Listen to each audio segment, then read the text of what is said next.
Hello students, how are you? Today's topic is the rise of nationalism in Europe part 3 class 10 history. जिन बच्चों ने part 1 और 2 नहीं देखा है प्लीज वो जरूर से जरूर देख लीजिए. Now let's start. इस चैप्टर के अंदर हम बताने वाले हैं कि how did nationalism emerged in Europe. इसके अंदर हम बताने वाले हैं कि यूरोप के अंदर राष्ट्रवाद का अमर्जेंस कैसे होता, उदय कैसे होता है. So dear students, mid 18th century तक यूरोप के अंदर कोई भी नेशन स्टेट नहीं है. नेशन स्टेट का मतलब वो होता है state means state in which people have common identity, they have shared culture, they have shared history. ऐसे स्टेट को हम कहते हैं नेशन स्टेट कहते हैं. पहले वाली वीडियो में भी हम बता चुके हैं. तो यहाँ पर मिड 18th सेंचुरी तक यूरोप में क्या नहीं है, नेशन स्टेट नहीं है. जो प्रेजेंट में जर्मनी, इटाली और स्विट्जरलैंड है वो वहां पर क्या है, यहाँ पर अलग अलग पार्ट में, जर्मनी के अलग अलग पार्ट में, इटाली के अलग अलग पार्ट में, स्विट्जरलैंड के अलग अलग पार्ट में अलग अलग राजाओं का शासन है, अलग अलग रूलर का शासन है. तो क्या है वहां पर, मोनार्की है. Next we will see Habsburg empire. ये ऑटोमन एम्पायर के बारे में हम जानने से पहले आपको मैप दिखाएंगे. आपको आप मैप में देखिएगा ऑटोमन एम्पायर. जो ऑटोमन एम्पायर है वो आज प्रेजेंट में काफी जो नेशन स्टेट है उनसे मिलकर के बना है. ये बहुत बड़ा यानी कि एम्पायर होता है, यानी कि इसको हम कहते हैं ऑस्ट्रियन एम्पायर भी बोलते हैं. और किसके अंडर में, हैब्सबर्ग के अंडर में. हैब्सबर्ग जो रूलर्स हैं वो रूल करते हैं ऑस्ट्रियन एम्पायर पर. तो ऑस्ट्रियन एम्पायर एक बार देखो बच्चों. यस, मैप में आइएगा, मैप देखिएगा सभी बच्चे. यहाँ पर आपको दिखाई दे रहा है ये है ऑस्ट्रियन एम्पायर और यहाँ पर किसका रूल है, हैब्सबर्ग रूलर्स का रूल है. यहाँ पर हम देखेंगे कौन कौन से पार्ट आ रहे हैं. हमें देखेंगे यहाँ पर है गैलिसिया भी आ रहा है, इसके बाद ऑस्ट्रिया है, जो प्रेजेंट में ऑस्ट्रिया है वो है, जो प्रेजेंट में हंगरी है वो वाला भी पार्ट इसी का है. नेक्स्ट में हम जो इटाली के कुछ पोर्शन है वो भी इसी के पार्ट है. तो हमने मैप से हमने क्या जाना, मैप से हमने जाना है कि जो हैब्सबर्ग एम्पायर है उसके अंदर बहुत सारे कंट्रीज के पार्ट शामिल है. और डियर स्टूडेंट्स एक बात और याद रखना, इनके अंदर बहुत डाइवर्सिटी है. There is lot of diversity in these areas, है ना. लैंग्वेज को लेकर के डाइवर्सिटी है, कल्चर को लेकर के डाइवर्सिटी है, जिसके बारे में हम बात करेंगे, है ना. एथनिक कंपोजिशन है. एथनिक कंपोजिशन का मतलब होता है इस एरिया में जर्मनी भाषा बोलने वाले लोग भी हैं, फ्रेंच भाषा बोलने वाले लोग हैं, इटालियन लैंग्वेज भाषा बोलने वाले भी लोग हैं और दूसरी भाषा बोलने वाले भी लोग हैं. इसे कहते हैं एथनिक कंपोजिशन. बहुत सारी जातियों का समूह है. तो इसमें देखिए हैब्सबर्ग एम्पायर में, हैब्सबर्ग एम्पायर में देखेंगे कौन कौन से रीजन शामिल है. टीरोल, ऑस्ट्रिया, आज ऑस्ट्रिया है एक अलग से कंट्री है. नेक्स्ट है बोहेमिया. बोहेमिया एरिया में कौन लोग हैं, जर्मन स्पीकिंग. नेक्स्ट है लोम्बार्डी एंड वेनेसिया. लोम्बार्डी और वेनेसिया आज किसके पार्ट है, इटाली के पार्ट हैं. तो लोम्बार्डी और वेनेसिया में कौन सी लैंग्वेज बोली जाती थी, इटालियन लैंग्वेज बोली जाती है. तो ये किसके पार्ट हो गए, हैब्सबर्ग एम्पायर के पार्ट है. नेक्स्ट देखिए हंगरी. आज हंगरी अलग से कंट्री है, जो साउथ में हंगरी अलग से कंट्री है. यहां पर देखिए ये हंगरी भी किसका पार्ट था, ऑस्ट्रियन एम्पायर का पार्ट है. हंगरी के अंदर miss more than half population, यानी कि ज्यादा लोग कौन सी लैंग्वेज बोलते थे, Magyar. Most of the people of Hungary are speaking Magyar language. Next है गैलिसिया है. गैलिसिया में कौन सी लैंग्वेज बोलते हैं, पोलिश, क्योंकि आप देखना मैप में पोलैंड के पास है. तो ये लोग गैलिसिया में जो रहने वाले लोग हैं कौन सी लैंग्वेज बोलते हैं, पोलिश लैंग्वेज बोलते हैं. और इसके बाद है पीजेंट्स है. तो हमने क्या देखा है कि जो हैब्सबर्ग एम्पायर है, ऑस्ट्रियन एम्पायर है, इसके अंदर बहुत सारे एरियाज हैं और बहुत सारी डाइवर्सिटी है. तो अब प्यारे बच्चों ये बताओ, इतनी डाइवर्सिटी होते हुए उसका पॉलिटिकली यूनिफिकेशन हो सकता है क्या. Dear student, it is very very difficult to unite all these areas politically. बहुत ही डिफिकल्ट है. लेकिन फिर भी ये यूनाइटेड कैसे थे, इनके लिए एक ही एलिमेंट रिस्पॉन्सिबल था, क्योंकि इनका जो राजा था, जो एम्परर था वो एक ही था और सभी की अपने उस राजा के प्रति निष्ठा थी, जिससे कि सभी ये बंधे हुए थे. समझ में आ गया ना. यानी कि एक ही चीज थी जो कि सभी को जोड़े रखी थी, सभी को यूनाइटेड किए हुए थी, वो थी अपने राजा के प्रति निष्ठा. यानी कि इन सभी इतनी सारे एरियाज हैं उनका एक ही किंग था. That's why they were United. अब हम बाद में अब पता लगाएंगे कि इन एरियाज के अंदर नेशनलिज्म की जो भावना है वो कैसे इमर्ज होती है और इसके बाद ये अलग अलग नेशन स्टेट बन जाते हैं। अब हम देखते हैं फ्रेंच सोसाइटी के बारे में। देखिएगा फ्रेंच सोसाइटी में है क्या है, फ्रेंच सोसाइटी में और you can say European society में देखेंगे अरिस्टोक्रेसी। बच्चों अरिस्टोक्रेसी को समझना जरूरी है, ये यूरोपियन सोसाइटी में बहुत बहुत इंपॉर्टेंट है।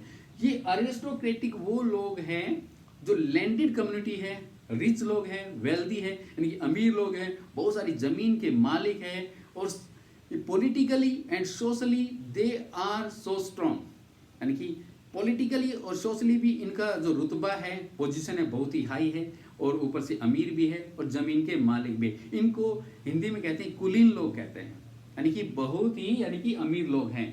अरिस्टोक्रेसी पॉपुलेशन में थोड़े हैं लेकिन इनका यानी कि सोशली और पॉलिटिकली देखे हैं तो they are means highest in the society. Next, लेकिन अरिस्टोक्रेटिक लोग थे यूरोपियन सोसाइटी में कैसे यूनाइटेड थे? देखो याद रखना, अरिस्टोक्रेटिक लोग फ्रांस में भी रहते हैं, जर्मनी में भी रहते हैं, इटाली में भी रहते हैं और यूरोप के दूसरे कंट्रीज में भी रहते हैं, लेकिन ये सारे अरिस्टोक्रेटिक लोग यूनाइटेड थे। कैसे थे? Yes, number 1, they have common way of life. जी इनका सभी का, जर्मनी में रह रहा हो चाहे फ्रांस में रहा, इनका जीवन जीने का तरीका एक जैसा था। नेक्स्ट हम देखेंगे प्रॉपर्टी, और सभी के पास, सभी जो अरिस्टोक्रेटिक लोग हैं सभी के पास प्रॉपर्टी है। प्रॉपर्टी इन्होंने गांवों में भी बहुत सारी प्रॉपर्टी खरीदी हुई है और शहरों में भी बहुत सारी प्रॉपर्टी है। नेक्स्ट पॉइंट देखेंगे टाइज ऑफ मैरिज। ये अपने बच्चों की शादियां अरिस्टोक्रेटिक फैमिलीज में ही करते थे, यानी कि चाहिए इटाली में की, फ्रांस में की, जर्मनी में की, तो इन आपस में शादियों के द्वारा भी, आपस में बच्चों की शादियां कराते थे तो उसके द्वारा भी ये यूनाइटेड रहते थे। और नेक्स्ट है, जितने भी ये अरिस्टोक्रेटिक लोग थे दे वर स्पीकिंग फ्रेंच लैंग्वेज, चाहे जर्मनी का हो, चाहे फ्रांस का हो, चाहे इटाली का हो, लेकिन अरिस्टोक्रेटिक लोग थे ये के दे वर स्पीकिंग फ्रेंच लैंग्वेज। तो इस प्रकार से ये कॉमन वे ऑफ लाइफ था जिसकी वजह से अरिस्टोक्रेटिक लोग थे यूरोपियन सोसाइटी में वो यूनाइटेड थे।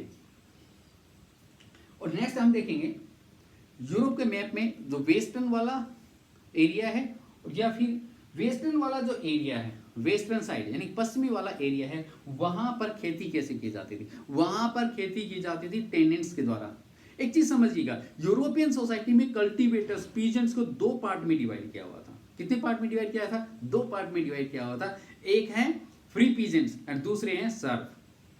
फ्री पीजेंट्स वो लोग थे जो लोड से लैंड किराए पर ले लेते थे और एक साल के लिए खेती करते थे। जितना भी प्रोडक्शन होता था उस किसान का होता था, लेकिन लोड को क्या देता था? जो फिक्स रेंट किया हुआ था ना, वो रेंट देता था इसको, लोड को। उसके बाद जितना भी उसका प्रोडक्शन होता था वो किसान का होता था। ये वाला सिस्टम है वेस्टर्न यूरोप में। और ईस्टर्न और सेंट्रल यूरोप में क्या सिस्टम था? वहां पर खेती की जाती थी सर्फ के द्वारा। ये सर्फ लोग कौन थे? सर्फ वो लोग थे जैसे स्लेव्स की तरह, दास की तरह से रहते थे, यानी कि जिस लोड की जमीन पर रहते थे उस लोड के लिए खेती करना है, ज्यादातर प्रोडक्शन का पार्ट लोड को ही चला जाता है। इसके अलावा उनको घर में भी काम करना है, बिल्डिंग में भी काम करना है, उनके सड़क बनाने में भी मदद करना है। तो ये स्लेव्स लोग थे, यानी कि सर्फ लोग हैं, स्लेव्स लोग। इस प्रकार से 2 कैटेगरी थी कल्टीवेटर्स की, एक तो सर्फ है जो स्लेव्स की तरह से रहते थे और दूसरे थे free peasants. Next today's our next point is liberal nationalism. Liberal nationalism का मतलब क्या है ये समझ लीजिएगा। पहले लिबरल का मीनिंग समझ लिए। Liberal word is derived from A Latin word Libre, यानी कि जो लिबरल वर्ड मिला है हमें किससे मिला है? एक लैटिन भाषा का शब्द है लिबर। लिबर का मतलब आजाद, फ्री, फ्रीडम, लिबर्टी, उससे निकला हुआ है। तो इसमें हम देखेंगे पॉलिटिकली लिबरलिज्म का क्या मीनिंग है, इकोनॉमिकली लिबरलिज्म का क्या मीनिंग है। ये एग्जाम में भी आता है, एग्जाम में भी इस प्रकार से क्वेश्चन आ जाता है, what is the meaning of liberalism economically और what is the meaning of liberalism politically. तो हम सबसे पहले हम देखेंगे what is the meaning of liberalism politically. Political sphere में इसका क्या मीनिंग है? तो ये जो लिबरल लोग थे, उदारवादी लोग थे, वो क्या कहते थे? देखिएगा क्या विचार है इनका। गवर्नमेंट बाय कंसेंट, यानी कि लोगों की सरकार होनी चाहिए।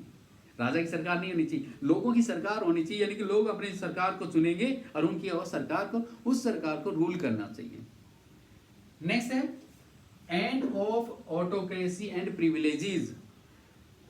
ये चाहते थे कि जो सोसाइटी में कुछ लोगों को विशेषाधिकार मिले हुए, किनको मिले हुए थे, क्लर्जी, नोबिलिटी, इनको विशेषाधिकार मिले हुए थे, इनका एंड होना चाहिए, है ना। किसी को विशेषाधिकार नहीं मिलना चाहिए, किसी को प्रिविलेज नहीं मिलना चाहिए।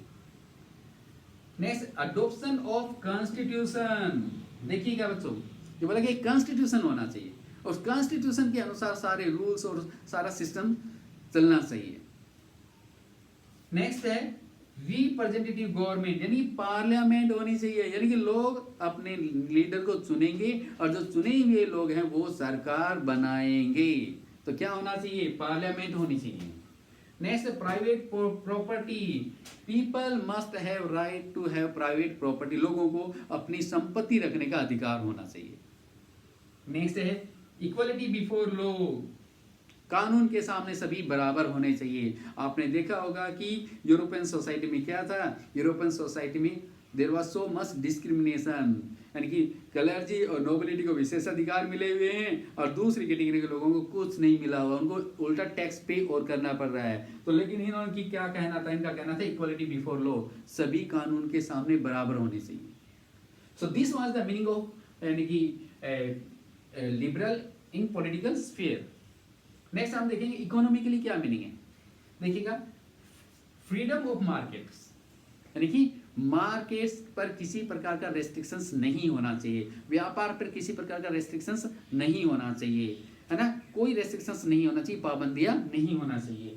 नेक्स्ट है abolition of state imposed restrictions on the movement of goods and capital, यानी कि जो स्टेट गवर्नमेंट थी, जैसे कि बहुत सारे यानी कि स्टेट है, जर्मनी है, इटाली है, इनके है ना अलग अलग स्टेट थे, और जो ट्रेड है या गुड्स है वो सामान एक जगह से दूसरी जगह पर जाता था, उस पर बहुत सारे रेस्ट्रिक्शंस लगा रहे थे, बहुत सारे प्रकार के टैक्सेस वगैरह लगा रहे थे, बहुत सारी ड्यूटीज लगा रखे थे। तो इनका कहना था कि उन पर जो ट्रेड है, जो गुड्स है या कैपिटल है, उसके मूवमेंट पर किसी भी प्रकार का रेस्ट्रिक्शंस नहीं होना चाहिए। सो डियर स्टूडेंट्स, जो आज के हमने जो दो टॉपिक कवर किए हैं ये वेरी वेरी इंपॉर्टेंट है एग्जाम पॉइंट ऑफ व्यू से। फिर से देख लीजिए, एग्जाम में क्वेश्चन आता है means what is the means write about the composition of Austrian empire, इसके बारे में ये लिखना होगा। और next what is the meaning of liberalism in political sphere and economic sphere. So these are the most two important questions. Dear students, please like, share and subscribe this video. Thank you very much.